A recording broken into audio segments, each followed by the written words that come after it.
maligayang araw ng kalayaan sa ating lahat at sa lahat ng Pilipino sa buong mundo. At narito na ang lagay ng ating panahon ngayong araw ng kalayaan, June 12, Wednesday, mula dito sa Pag-asa Weather Forecasting Center. At sa ating latest satellite images, makikita natin na easterlies o yung hangin nagmumula dito sa karagatang Pasipiko ang nakakaapekto sa ating bansa. Kaya naman inaasahan natin ang mga pag-ulan sa hapon hanggang sa gabi. Mostly, mga isolated rain showers and thunderstorms ang mararanasan natin. Sa mga iba't ibang gawain ngayong araw, inaasahan natin sa umaga, medyo mainit na panahon pa rin yung mararanasan. Habang sa hapon hanggang sa gabi ay magkakaroon tayo ng mga isolated rain showers and thunderstorms. Sa mga susunod na araw nga, hindi pa rin natin inaasahan na lalakas yung hanging habagat. Kaya patuloy ng mga isolated rain showers and thunderstorms ang mararanasan sa malaking bahagi ng ating kapuluan. At hindi pa rin natin inaasahan yung mga sustain o tuloy-tuloy na mga pag-ulan at malawakan o widespread ng mga pag-ulan dahil nga wala pa tayong bagyong binabantayan at wala pa rin tayong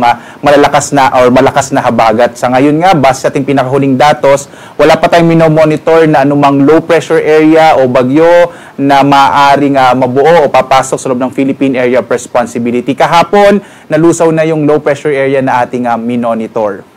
At dito nga sa Luzon, inaasahan natin ang mga isolated o pulupulong pag-ulan, pagkidlat, pagkulog. Kaya sa mga may gawain sa araw na ito, bilang pagdiriwang nating kalayan, expect natin sa umaga, medyo mainit at panahon pa rin yung mararanasan, lalong-lalo na sa may Northern Luzon at gayon din sa may Bicol region habang sa hapon hanggang sa gabi, doon nangyayari yung mga isolated rain showers and thunderstorms. Agwat ng temperatura sa Lawag, nasa 25 to 33 degrees Celsius, sa Baguio 18 to 24 degrees Celsius, sa Tuguegarao 25 to 35 degrees Celsius, sa Kamaynilaan, nasa 25 to 34 degrees Celsius, sa Tagaytay naman 23 to 32 degrees Celsius, habang sa Legazpi, nasa 26 to 33 degrees Celsius.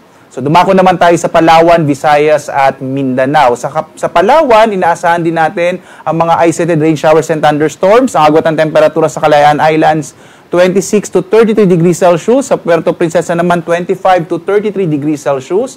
Mga isolated thunderstorms din ang mararanasan sa Visayas. Agwat ng temperatura sa Iloilo, 26 to 33 degrees Celsius.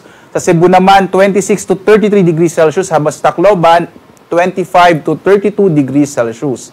Medyo mainit din ang panahon sa ilang bahagi ng Mindanao habang mas malaki ang tsansa ng mga pagkidlat pagkulog sa hapon hanggang sa gabi. Agwat ng temperatura sa Zamboanga, 25 to 33 degrees Celsius. Sa Cagayan de Oro, 25 to 32 degrees Celsius. Habang sa Davao, mula 25 to 33 degrees Celsius. At sa kasalukuyan nga, wala pa rin tayong nakataas na gale warning, kaya sa mga kababayan natin na maglalakbay sa ating mga karagatan, even yung mga malitas sakyang pandagat ay ligtas naman pumalaot dahil wala naman tayong nakataas sa babala para sa mga malalakas sa pag-alon ng karagatan. Pero iba yung pag-iingat pa rin kapag may mga thunderstorms na maaaring biglang magpalakas ng alon ng ating dito malapit sa mga baybayin ng ating bansa. Samantala, ang araw natin ay sisikat ganap na 5:27 na umaga at lulubog ganap na 6:25 ng gabi. At sundan pa rin tayo sa ating iba't ibang mga social media platforms sa X, Facebook at YouTube at sa ating website pag-asa.doc.gov.ph. Nagpapalabas tayo ng mga thunderstorm advisories, rainfall information at mga heavy rainfall warning kapag meron tayong mga namamataan at nilalabas natin sa ating iba't ibang mga social media platform. At muli po mula sa Pag-asa Weather Forecasting Center, ako ulit si Obet Badrina. Maghanda tayo lagi para sa ligtas na Pilipinas mula po sa DOST Pag-asa. Maligayang araw ng kasarinlan sa ating lahat. Maraming salamat po.